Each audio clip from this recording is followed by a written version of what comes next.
Well, this is embarrassing for Gavin Newsom. He just got absolutely destroyed by President Trump. Make sure you like the video right here and check this out. This was a fascinating Oval Office interaction, some chess moves going on. First, there was the very subtle policy contrast. This was an event about wildfires, about the outlook, the highly likely event that there will be more wildfires after those California wildfires that we covered back in January.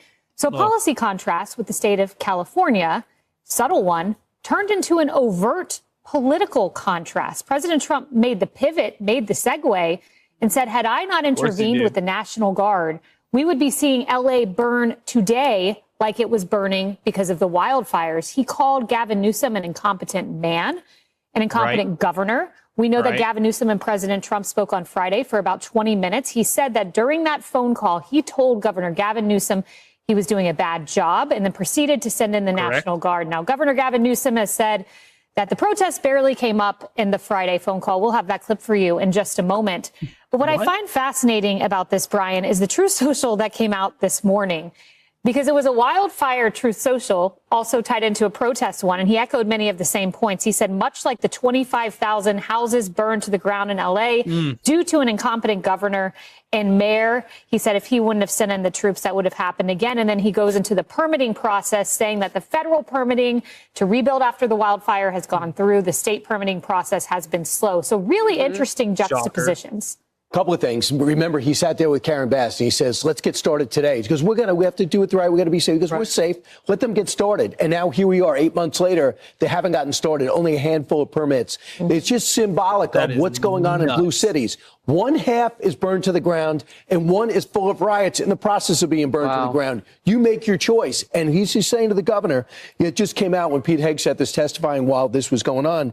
He said it's going to cost about $134 million to have the National Guard there. Okay, $134 million. California should pay for it because you will not control your city. You can't control your the behavior of your citizens and most illegal immigrants. Why are we paying for it? Yeah. And Harris, the one reporter question that it almost made me laugh. He said, are you concerned that this is going to get out of hand? Insinuating that Trump sending the National Guard would make something get out of hand. At least that's how I heard the question, where the National Guard is going in there to quell the situation from getting out of hand. In fact, I remember hearing General Milley on a phone call with governors back during 2020 say, we have data, we have studies that show the National Guard actually helps in these situations. Yeah, we have video to show people what was going on before they got there. I don't think that's bad for them to have watched either.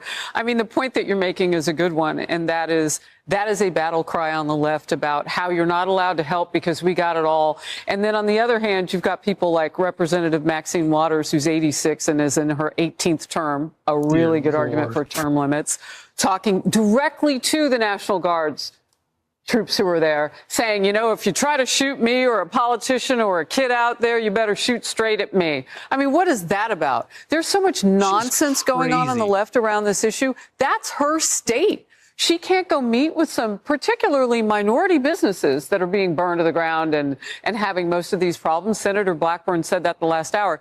She can't go help solve some people's problems or at least listen to their concerns within communities that are losing their small businesses and their houses. No, they have to fight and complain about Trump. This is the Democratic Party.